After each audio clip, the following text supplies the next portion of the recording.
There we go. Hopefully my audio works. Happy Monday to you, everyone. I hope you had a great weekend. Better yet, I hope you had a great training weekend. Today I want to talk about a question or concern that came in from one of our members of one of our multiple Facebook groups. And her concern is this, and question is, our neighbors have a very small, aggressive older dog who stays off leash, runs into our yard or loose in the area where we go walking. And this dog has bitten my dog 4 times and has bitten me and my last dog as well. Now the neighbors want to have the dogs get together and make friends. Okay, I don't know the best way to respond to this, and I don't know how to protect my dog who has never fought back. Pay attention to that. And has been traumatized by this little bitty beast with sharp teeth. Any suggestions? You bet I do. So is it possible for dogs, after having several altercations and several attacks, aggressive events, to kind of kiss and make up? No, I'm going to tell you right off the bat, you never want to say anything in an absolute way. Say, no, it's not possible. But let me just kind of put it to you this way. Science is against you. And here's the reason why. Okay, so let's take into account the dog has attacked your dog. Your dog has never fought back. This has happened multiple times. Here's why I don't think you'll be able to have the dogs make up, be friends, be best friends for life. I don't think that's going to happen because, again, nature's against you. Remember back on the days in which, in my 365-day event, that I talked about game theory. Game theory. There we go. What was game theory? Game theory originally came out to predict consumer actions, predict them in certain financial markets. But then it was taken and it was attributed to and kind of worked in with animals to predict their behavior during certain situations as well. And one of those happens to be resources. Now, a resource can be anything. A resource can be a mate. It can be food. It can be territory. It can even be yourself. So yourself is included. In fact, after all, you are one of the greatest resources, at least to you, that there is. So let's go back to game theory real quick. Let me kind of explain why I don't think this is going to work out for you as far as the dogs becoming friends. It just doesn't pay off to do so. Remember, anytime you want a resource or you want to defend a resource, nature gave you 3 strategies that you can employ at any given moment. You can either employ the hawk strategy and attack that other opponent, or you can use the dove strategy, which means you can do one of 2 sub-strategies under dove. You can either flee, run for the hills, or you can display. And that's that hackles up, growling, showing your teeth, and just kind of puffing yourself up a little bit, hoping that that will work and your opponent will say, I'm not messing with you and I'm out of here. So, but when you look into the formula itself in the game theory formula, again, a model used to predict the behavior under certain conditions, you have hawk against hawk. And the V's, we have a couple of values here. V is the value of the contested resource. So when I see the letter V up here, that's what I'm talking about. It's the value of the contested resource. And then the W is the cost of possibly being wounded. There's a big cost of that, man. You get wounded out in the wild and no one can sew you up, put a splint on you. It could be game over for game theory. Okay, and then there's D, cost of displaying. Yeah, you don't get to puff up for nothing. That takes calories. That takes a whole lot of energy. And when you live in the land of limited resources, meaning that's your belief. I don't care how many times, I've said it over and over again, how many times we dog owners feed our dogs and what we feed them doesn't matter. You're talking about processes and structures that have been in place for thousands of years and they're not changing this year. They're still there. So your animal governs a lot of its behavior based upon its internal value that it places on any resource. And I wish all dogs knew that we were going to be lifelong benefactors, but they don't. So they act out as though we're not going to be those lifelong benefactors. So when you look at the formula here, when a hawk goes against hawk, it's not good. It is not good, meaning I'm a dog that's going to attack a dog who wants to attack me back over the exact same resource. That's not going to work out so well because the value is given the value of 30. The chance of getting wounded, ooh, that's a minus 60. And then you divide all that by 2 and it comes out to negative 15. So it doesn't pay for your dog to go against a dog that's attacking it if it wants to attack the other animal. In most cases, that just doesn't work out very well. Hence why animals are smart and kind of pick who they pick on. All right, so again, notice you have an older dog, smaller dog, but yet it's picking on your larger, younger dog. They're smart. They know what to do, because hawk against a hawk is a negative 15. That doesn't work out well in your personal fitness and your energy consumption. However, take a look. Hawk against a dove, straight up 30, baby. Straight up, man. There's hardly any energy expenditure. Straight up 30. Man, I just got 30 points right then and there. Hawk attack against an animal who's going to choose to flee or display. And then look at it the other way too. If you're a dove and you're going to go up against a hawk, notice there's a big goose egg right there. Yeah, 0. In other words, don't do that. Hence why your dog is possibly not fighting back.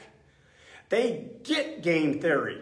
That's all about game theory. It behooves a dog to go against a dove anytime it perceives that there is some sort of valuable resource. So what's the resource in this story, in this concern? Don't know for sure. It could be anything, because there's just not enough information to go on here. But I will tell you this much. For the most part, it will evolve around food, number one. Food is the greatest, competitive aggression is the greatest reason for fighting ever in history. Because at the end of the day, if you don't get that thing done, then territories aren't going to matter so much unless you have enough energy to defend territories. And territories don't mean squat if they don't provide you with energy. So food is number one, always going to be the number one reason, or the perception that possibly there's food there, or I have food in my house, and therefore I don't want you anywhere near my house. Then territories, which are really nothing more than subcategories of competitive aggression. It is a resource, and it has finite edges to it. It doesn't just go on forever. You don't get to dominate the whole world. You have a certain little neighborhood, a certain little grocery store, and a certain little standoff between your offspring and alien wolves, your number one opponent out there in the wild, the thing that wants to kill your cubs, not just to have something to eat, but to eliminate the competition. They'll form, remember when I talked about forming allegiances, they'll also come in larger packs, are known to attack smaller packs. So again, if this dog's attacking, it's either territorial, but at the end of the day, it's because it's protecting something in its own realm. It's not self-defense. That's another reason why an animal may employ the hawk strategy, but they're going to do that when the dove strategy doesn't avail itself. If I can't run, for instance, I'm on a leash, I'm quartered, I'm up against the sofa, I'm in a foyer. I can't run, well, I may try and display. And if that doesn't work, well, okay, it's a math problem. 2 out of 3 is gone. So you're only stuck with one last resort, and that's going to be to employ the hawk strategy. But in this case here, this dog runs loose. It can do it free will. It can attack or not attack. And you usually just don't go out and attack something that you feel might be a hawk. You just don't do that as a dog. If you do it one time. Now you learn. Pain motivates. Pain only takes a few repetitions, sometimes only one, and you get it, and you don't tend to repeat that. Humans do. We're famous for repeating pain. We do, but we're the only species that does that. Dogs are smart. But on the other flip side, if I employ the hawk and it works for me, again and again, and heck, in here it worked at least 4 or 5 times, why would I change? Why would I? Remember how many times I've asked you this question? When you're going to train your dog, you want your dog to change its behavior, you need to ask yourself a couple questions that your dog would ask you. One, what is it that you want me to do? What are you trying to get me to do? And number 2, why would I do it? So why would this little dog change its ways? Heck, man, who knows? This dog could be 40 and 0. Would you change your ways? Obviously, this situation is working out for your dog. Why would I want to be friends with you? Why? There's no lifelong friendship. Even adult wolves kick their offspring to the curb at 2 years of age. Yeah, I love you, been real, but you need to get the heck out of here because you just grew up and you're a little bit big and you got an attitude and you have suddenly overnight turned into my number one opponent. Time for you to hit the road. Sound familiar? Okay, our kids grow up, next thing you know, they're looking you in the eye, they got a wee bit of an attitude, they start running the house on you, you're thinking, okay, I think you kind of need to go move somewhere. Yeah, you don't have to go too far away. You just need to get the heck out of here. Absolutely. Welcome to social living, group living mammals, especially if you're the predatory type with fang, claw, and an attitude and the ability to kill another living thing. This just happens. Nature uses dispersing to blunt aggression.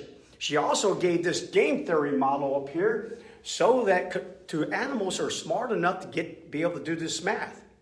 They can do it very quickly and very successfully. You know, it's kind of like, think for example, there's always the saying, take your dogs to a neutral territory. No one owns it. So it's that little in-between space, kind of like the subnivean space. It's not ground, not dirt, and not snow. It's this little place where you just don't seem to place a lot of value on it.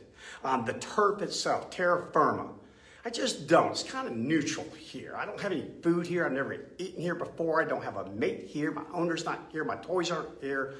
So I'm just kind of lacking a reason to fight other than you're bugging me or you're starting to scare me. But a lot of dogs kind of get along in a neutral territory, meaning it's the first time they've been there. They're so busy seeking out the rules of prediction and control that they're just really not paying attention to ownership and whatever sort of resources this thing may have. So you take the dog to that same neutral territory, meaning it's not your yard. Well, again, dogs don't know deeds. They don't have survey markers. You take me to that same neutral territory about 2 or 3 times, it's not neutral anymore. Let me pee on it a few times, and I'm telling you what, I'm going to own it. Possession is 9/10 of the law. But back to where I was going with this whole point is 2 dogs in a neutral territory, they get along. All that guarantees you is that those 2 dogs may get along a few more times in that neutral territory. However, you bring them back to the invincible center, meaning your home, where your pantry is, where that food is, where my bed is, where my toys are. And anywhere I've been able to run loose like this little dog, being able to run loose out the whole neighborhood, there's no telling what this little dog's peed on.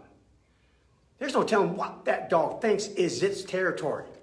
After all, why own a 7-Eleven if you can own a Walmart and it's economically defensible? And because this dog's getting fed all the time, it is economically defensible. Yeah, I got plenty of calories to burn. I'll just run around here all darn day long. And as soon as I start getting hungry, I don't have to expend any more calories, no more than what it takes for me to bend over and suck food out of the bowl. So again, this thing about becoming friends, no, they're not humans. They're not going to become friends. As soon as that other dog even gets a whiff of something suspicious, or if it feels it doesn't have you under control 95% underneath its thumb, it's going to attack again. That is guaranteed. You can take that to the bank right here, right now. Just go ahead and say, just copy this, put this in your hard drive, put it anywhere else, because it's going to happen. Go ahead, I said it. It will happen. So, what do you do about this? You ask me any suggestions? Yes. Always believe in being the nice guy first. I don't believe in the hawk strategy right off the bat. I'm going to kind of be a dove. And I'm going to approach these neighbors, and I'm going to explain to them my problem. Just put it out there honestly. Just throw it out there and just say, hey, here's the deal. Your dog's attacked me. It's attacked my other dogs. Now I feel my dog is traumatized. Is there any way you could restrain your dog? Be a good zookeeper. Be a good dog owner. Be respectful of my rights to walk where I walk and to own my own yard and not have to worry about your dog attacking it. Be nice about it. Who knows? They may go, oh, I didn't know that. I didn't know that. Or maybe I did know it and I act like I didn't know it. But now that you brought it to my attention, well, there's no denying it going forward. And if that doesn't work, well then, like animals do, raise the signal. Start to display. Yeah, that's where all of a sudden that chest comes out a little bit, and those shoulders come back a little bit and say, hey, buddy, there are laws that protect me. Just so you know. Don't really want to go down that road, but don't push it. Don't push it. It may be a little dog, but there's these things called personal injury attorneys. They got way long teeth. Big old fangs and talons, and they'll sink them into you for a couple of years. Yeah, you hate to do that, but you need to do what you need to do to immediately stop the undesired behavior of that neighbor and promote the desired behavior. Being a good zookeeper, being respectful of you and your dog. Not allowing their dog to have unfettered access to everyone. No way. You don't deserve their dog. So take it up a notch In nature, that's what happens. I try to display a little bit, just maybe just give you a good stare. That doesn't work. I'll throw up those hackles. I'll throw back that chest. I stand taut. My ears come forward. My lips raise a little bit, showing you my teeth. And I might even let out a little bit of a growl. That's display. That doesn't get it done. I only have one of two choices. I can either attack, and when the way you attack legally. You do whatever it takes to make them cease and desist with this kind of irresponsible dog ownership. Or you tuck your tail and run and keep your dog away from their dog by keeping your dog restrained, keeping your dog in your household. So your life's been affected and your dog's been affected, but if you don't have the courage to raise a signal and do some display, then you have no other choice. If you're not going to attack, you're not going to display, then you got to do game theory as well. Then you got to run for the hills. So that's my advice. I'm going to go talk to that neighbor. This is me. This is Bryan Bailey. Tell you what, I'm knocking on the door. I'm going to be real nice about it. I'm going to be the nicest guy in the whole wide world. Trust me. I'm going to be nice. But then if I don't get what I'm looking for, what I deserve to have, what is my right to have, I'm going to raise a signal. And I'm going to keep raising it till they say uncle. And I suggest that you do the same thing. Just be safe about it. Be friendly about it. Everybody's a little stressed right now. Everyone's kind of at the top of their threshold in their arousal column. Take that into account. That's why I want you to be nice. Be very, very, very nice. But as far as make up and kiss and make up and be BFFs for life, that's a joke. That is not going to happen in this situation. I'm not saying it wouldn't happen in a different situation. It's not happening in this one. And if it continues to happen, talk about trauma. Oh yeah, we could have a lot of issues going down the road. And your dog doesn't deserve that, and neither do you. So get it done. Go talk to your neighbor. Be nice about it. And let's see what happens. And give me some feedback. Let me know what did happen. Give me some feedback. I can probably give you some suggestions along the way, because I've been there. Just about darn near everything I talk about in these videos, I've lived it one way or the other. And that's what happens when you've been doing this for 4 years, and then when you're raised as a child doing it with wolves and everything else.